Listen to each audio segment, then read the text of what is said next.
Hello and welcome to Ancona, to Loreto to be precise, and we're at the finish line awaiting the riders on the final road stage of Tirreno Adriatico Eolo 2020. This is the penultimate stage. We've got a time trial to come tomorrow, but in the meantime we've got an extremely choppy and challenging final stage out on the roads of the Marche region today, and it's going to be another sunny, swelteringly hot affair. More attacks. Fabro looks good, doesn't he? Mathieu van der Poel's not going to cover that one. He's saying, no, that's up to someone else. Fabro, the gradient is fierce, and he's really feeling the pinch now. But you know what? This is suiting him more than it's suiting the riders behind. Everyone's had a long week of tough, hard World Tour road racing, and they've had a really tough day in the sunshine today. And it's coming down into the closing stages, onto the Loreto wall. 18% at its maximum gradient. The average might be 4.8, but this is a bit of a beast. And 3 kilometers in length will suit Fabro, because I suspect he's, well, way more than 18 seconds, because it doesn't look like much distance. Down to 11 seconds back.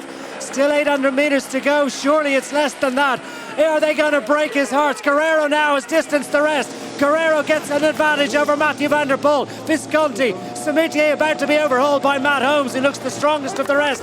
Fulsang tries to get there. This is going to be a cliffhanger down to 9 seconds for Fabro. He needs this gradient to ease ever so slightly. Looks over the wrong shoulder. He misses out on seeing that Guerrero is almost on terms. 7 seconds to the good, and that's surely, can it be enough?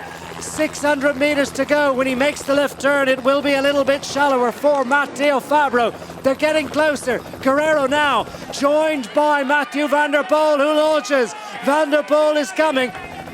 Guerrero now tries to stay with Mathieu van der Poel and is managing it, but there's a matter of what? Maybe 100 meters between them, surely less. 500 meters, and it's the steepest part of this climb. They tried to believe behind. Mathieu van der Poel is trying to get on terms here, and this is unbelievably close. What a cliffhanger. Matteo Fabro struck out for glory with more than 30 kilometers left, and he's just about hanging on. But here's Mathieu van der Poel, has distant Guerrero and gets on terms. He's breaking Italian hearts. He's going to take a second successive victory for Alpecin Phoenix and a first win for the Netherlands in this year's race. But what about that from Mathieu van der Poel, who continued to believe all the way to the line. Guerrero overhauls Fabro as well. No one's going to stop him. He makes the left turn within 50 meters of the line. Time to celebrate one of his toughest victories. Mathieu van der Poel has got his arms in the air and has got victory. Guerrero gets up to overhaul Fabro, bangs this bars in frustration as he is bested, and would you believe it, Matthews overhauls the rest to get up for fourth. What a cliffhanger finish, what a fabulous piece of bike racing. Italian hearts broken, a wonderful performance by Matteo Fabro, but in the end he had to give best to one of the best classics racers of his generation. Mathieu van der Poel takes just his second win of the season, his first in international company, and the second successive victory for the Alpecin Phoenix squad. What an absolutely fabulous bike race.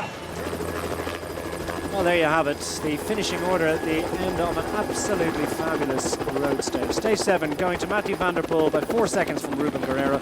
Matteo Fabro is heartbroken, but a great third place finish for the man from Bora Hansgrohe. Ahead of Wilco Kelderman it was from Team Sunweb that got up for fourth place and a few seconds gained over Alex Arambura, more importantly Simon Yates and the rest. Yeah, it was a really difficult stage.